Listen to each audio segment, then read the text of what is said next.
এই জেলা সদরে সবাইকে মোটামুটিভাবে চিনি, সবার দেখা আছে। যারা বসেছেন তারা প্রায় বৎসর পূর্ণ হতে চলেছে, 2 মাস বাকি আছে নাম পরিবর্তনের। তো এতদিন তারা কোথায় ছিলেন?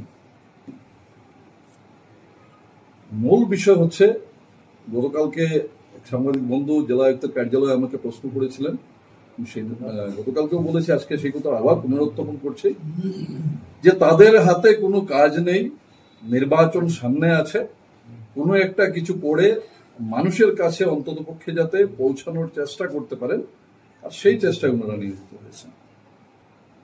আজকের দিনে সমগ্র দেশের সঙ্গে সঙ্গতি রেখে এই আসাম প্রদেশ বা এই শ্রীভূমি জেলায় ভারতীয় জনতা পার্টি রাজনৈতিক শক্তিতে এক অপ্রতিদ্বন্দ্বী হিসাবে পরিগণিত হয়েছে।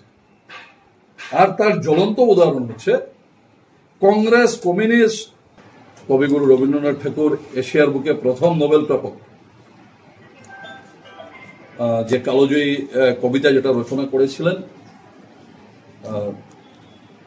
বাংলার রাষ্ট্রসীমা হতে নির্বাসিতা তুমি সুন্দরী শ্রীভূমি।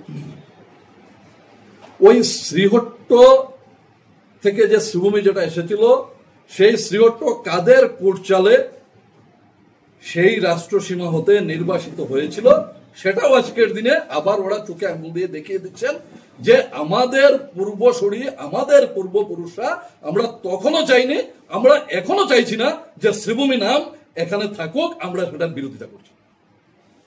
ওই সময় ওনারা শ্রীহট্টের বিরোধিতা করেছিলেন, করে শ্রীহট্ট বিভক্ত হয়েছিল, সিলেট ভাগ হয়েছিল, আমাদের মতো অগণিত মানুষকে চিরতরে এই দেশের বুকে তারা রিফিউজি বা বাস্তুহারার তকমা সেটে দিয়েছিলেন।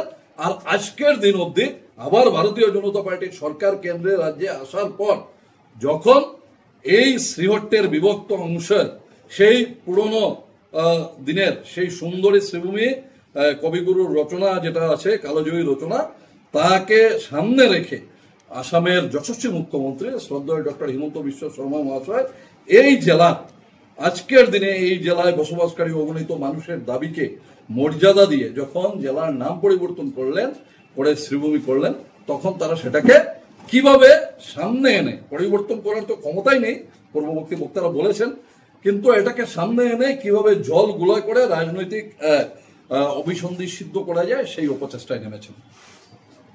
সন্দেহ হচ্ছে, এখানে বলেছেন মিশন সহ অন্যান্য বক্তারা, যে এখানেই ওদের বোধহয় সীমাবদ্ধতা নয়, ওরা বোধহয় আরো কোনো কিছু চাইছেন।